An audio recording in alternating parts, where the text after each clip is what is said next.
Welcome to the Deep Dive. You sent us Afraben's 1688 novel, Orinoco.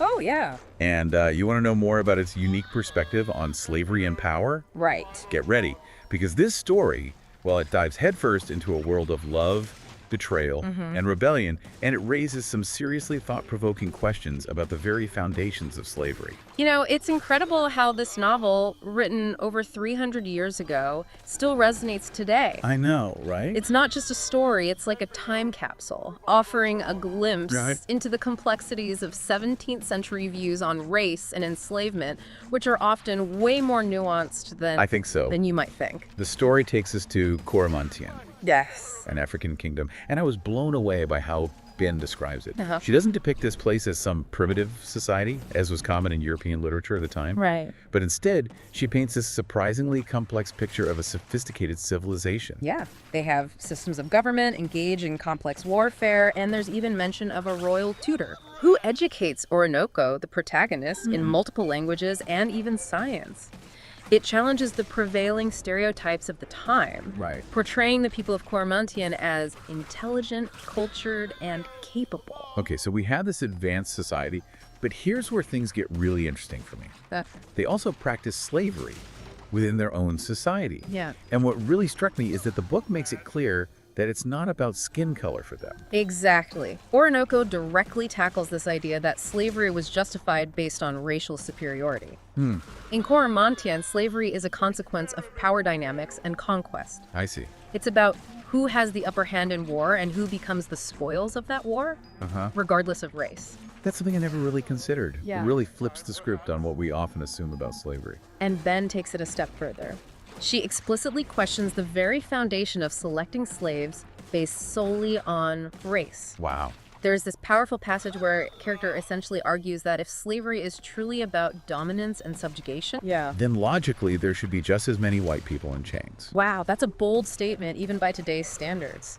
It makes you realize how deeply ingrained these beliefs about race and power were, and how Ben was challenging those very foundations. Absolutely. And to further illustrate her point, she introduces us to Orinoco, Okay. a prince of this very kingdom. He's described as noble, intelligent, a skilled warrior, and incredibly handsome. Yeah, even the narrator is completely captivated by him.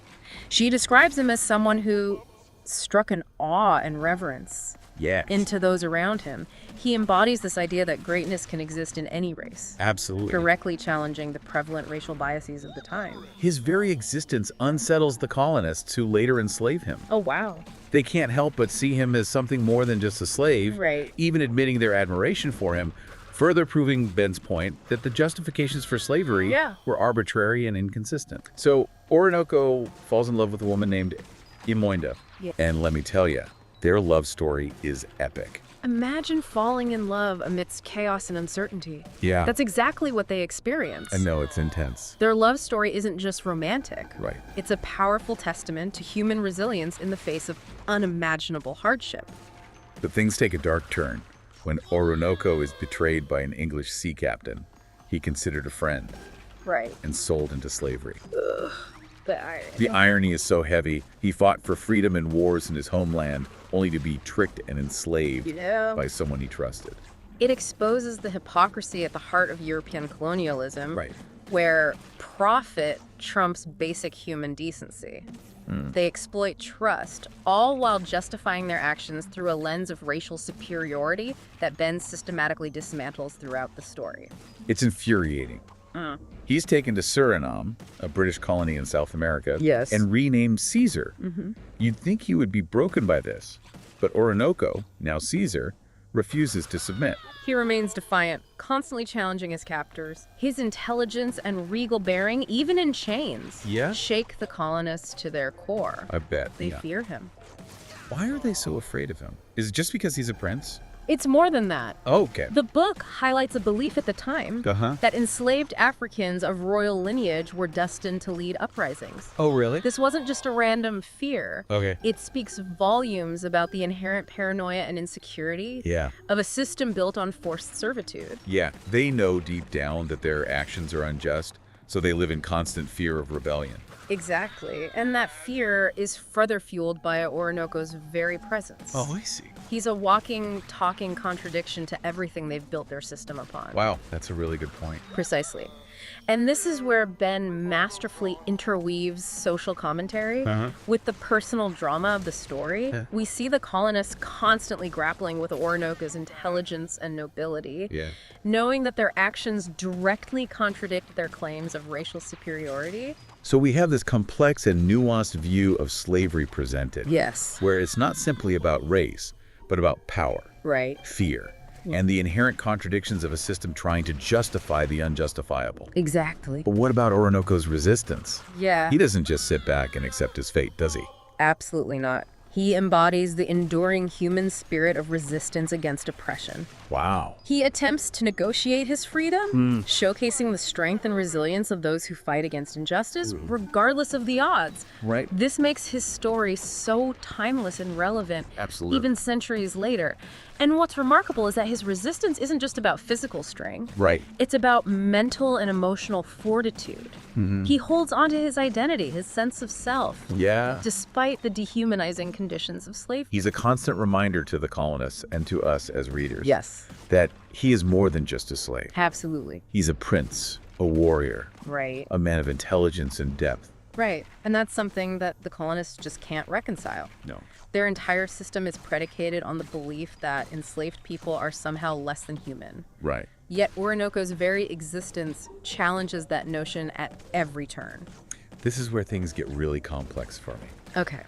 Can we, with our 21st century perspective, truly judge Orinoco's actions? It's a crucial question to ask. Right. Ben gives us glimpses into that context throughout the story. Okay. For example, there's a scene where Orinoco, after being captured and whipped, Oh, wow. refuses to speak to anyone except Imawenda.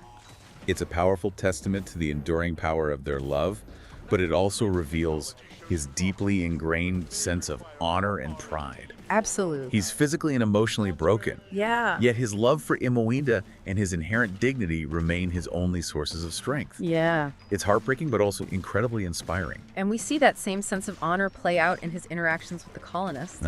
He consistently attempts to negotiate his freedom, not through begging or subservience, Okay. but through appeals to reason and fairness. He believes that even within their twisted system, Yeah.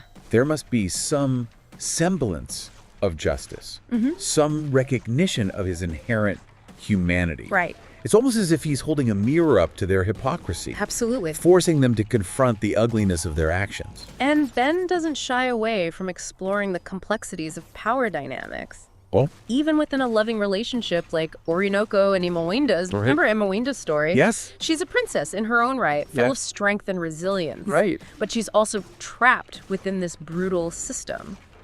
You might expect her to be portrayed as a passive victim, Yeah. but Ben gives her agency. Exactly. She makes choices, Right. fights for her love, Yes. and ultimately chooses death over a life without Orinoco. It's a stark reminder that even within systems of oppression, Yeah. women have always possessed incredible strength and resilience. But it also forces us to confront some uncomfortable questions Yeah. about agency and consent, even within a loving relationship, within a system as brutal as slavery. It's a lot to unpack, Yeah. but I think it's crucial that we engage with these questions even if they're uncomfortable. Absolutely. It's how we learn and grow. And I think that's part of Ben's genius as a writer. Yes. She doesn't offer easy answers. Right. She invites us to grapple with these complexities alongside her characters. And she does this through storytelling. Yes. Ben frames the novel as a true account, even though it's clearly a work of fiction. Right. Why do you think she chose to present it this way? That's something scholars have debated for centuries. Wow. On one hand, by presenting it as a true story, Yeah. she could make it feel urgent and immediate, Right. pulling readers into the narrative and making them more sympathetic to Orinoco's plight.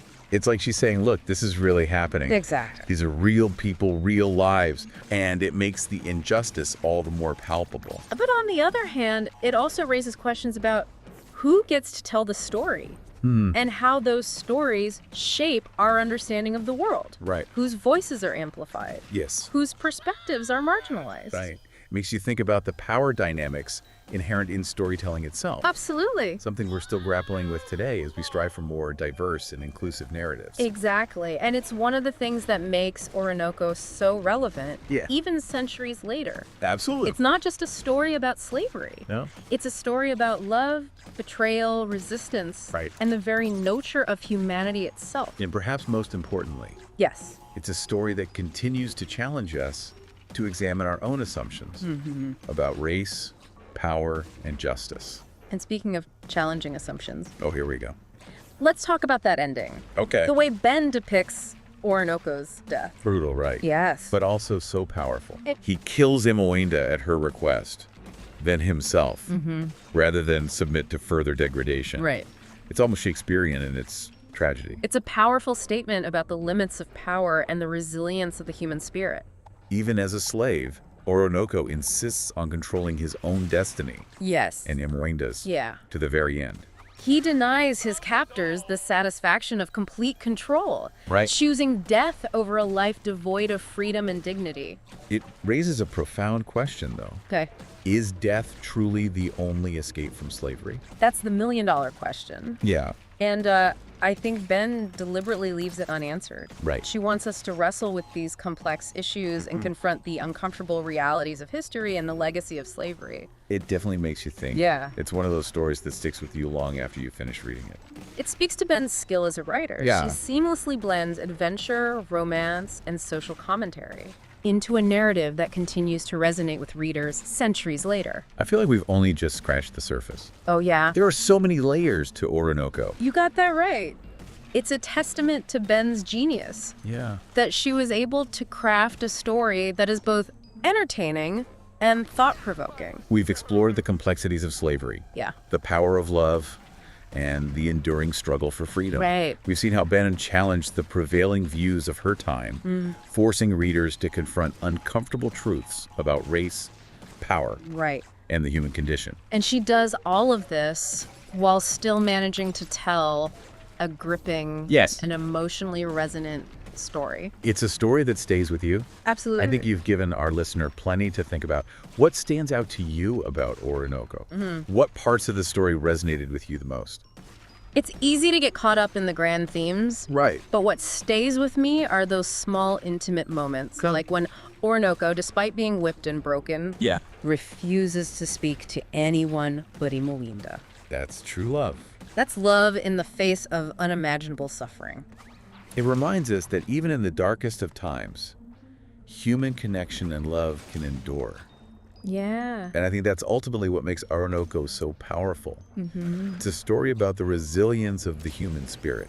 Absolutely. It's a story that challenges us to confront injustice. Yes. And it's a story that reminds us of the importance of fighting for what's right, Yes. no matter the cost. Beautifully put. It's a deep dive that will leave you contemplating Absolutely. the complexities of humanity and the power of storytelling. If this is what happens when we deep dive, Oh, yeah. I can't wait to see what we uncover next time.